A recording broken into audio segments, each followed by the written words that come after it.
Les forêts de la planète remplissent de nombreuses fonctions. Elles fournissent des matières premières, et de l'énergie renouvelable, assurent le maintien de la biodiversité, atténuent le changement climatique, protègent les ressources terrestres et aquatiques, améliorent la qualité de l'air, et contribuent à réduire la pauvreté.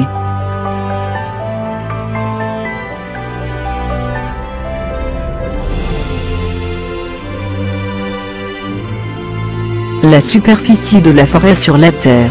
En 2005, la superficie forestière totale était estimée à 30% des terres de la planète, soit un peu moins de 40 millions de kilomètres carrés, d'après les données fournies par 228 pays et régions. Les différentes forêts. Les forêts primaires recouvrent plus d'un tiers de la superficie totale des forêts. Elles se trouvent dans les Caraïbes, l'Europe, et les zones arides d'Afrique et d'Asie, ne comptent que quelques zones limitées de forêts primaires. L'étendue de forêt primaire la plus vaste se trouve en Amazonie. 60 000 km² de forêts primaires sont perdus ou modifiés chaque année. Au Brésil et en Indonésie, 49 000 km² de forêts primaires disparaissent chaque année. Les forêts semi-naturelles sont le résultat de la régénération naturelle assistée, de la plantation du semis. Les arbres appartiennent à une seule espèce, ils ont été plantés à espacements réguliers, et la même année.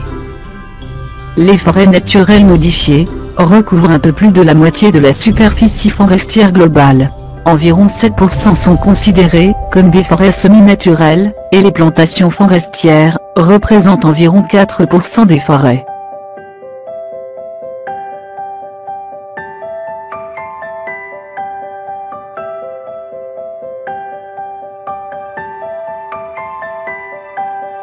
La tendance générale est à la diminution de la superficie des forêts primaires et des forêts naturelles modifiées, et à l'augmentation de la superficie des forêts semi-naturelles et des plantations forestières. Les forêts de production sont un boisement commercial.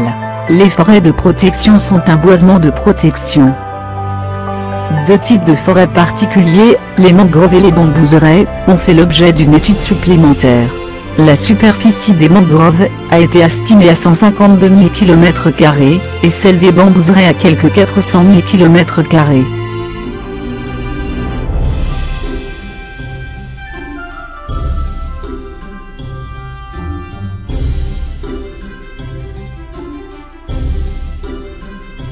Les forêts peuvent influencer sur le changement climatique. Elles influencent sur la quantité de dioxyde de carbone présent dans l'atmosphère. Quand les forêts poussent, elles puisent du carbone de l'atmosphère et l'absorbent dans le bois, les feuilles et le sol. Étant donné que les forêts et les océans peuvent absorber du carbone et le stocker pendant une longue période de temps, elles sont considérées comme des puits de carbone. Ce carbone demeure dans l'écosystème forestier, mais peut être libéré dans l'atmosphère lors de feux de forêt. Quantifier le rôle important joué par les forêts dans l'absorption, le stockage et la libération de carbone, est essentiel pour comprendre le cycle mondial du carbone, et par conséquent le changement climatique. La biodiversité aidée. Le concept de diversité biologique, ou biodiversité, englobe la variété des formes de vie existantes, les rôles écologiques qu'elles remplissent, et la diversité génétique qu'elles renferment.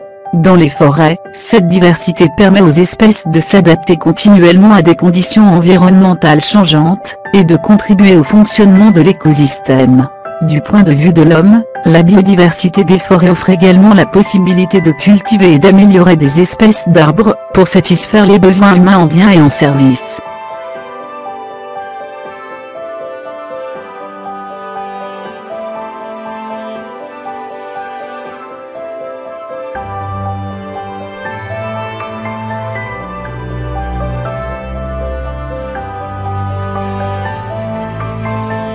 La déforestation.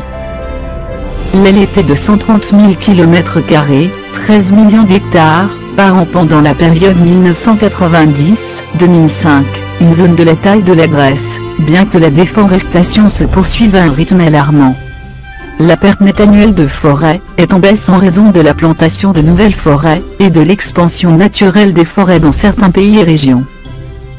Lorsqu'on prend en compte les augmentations et les diminutions estimées, la perte nette totale de superficie forestière était un peu moindre, avec 73 000 km² par an, soit l'équivalent de 200 km² de forêt par jour.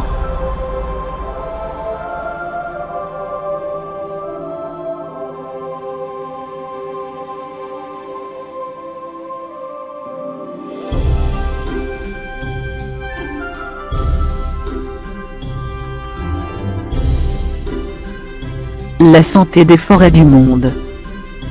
Les facteurs perturbateurs des forêts peuvent avoir des conséquences désastreuses. Sur base des données disponibles, cette évaluation s'est penchée sur 3 types de perturbations. Les feux de forêt. Les incendies échappent souvent à tout contrôle, et détruisent la végétation et la biomasse forestière. Autour de l'an 2000, la superficie de forêt brûlée chaque année s'élevait à au moins 277 000 km², soit environ 1% de la superficie forestière des 91 pays ayant soumis des données à ce sujet. En outre, selon les données, 51 000 km² d'autres terres boisées auraient également été fortement touchées par le feu. C'est en Afrique et en Asie que la proportion de superficie forestière touchée par le feu est la plus grande, et c'est en Europe qu'elle est la plus faible.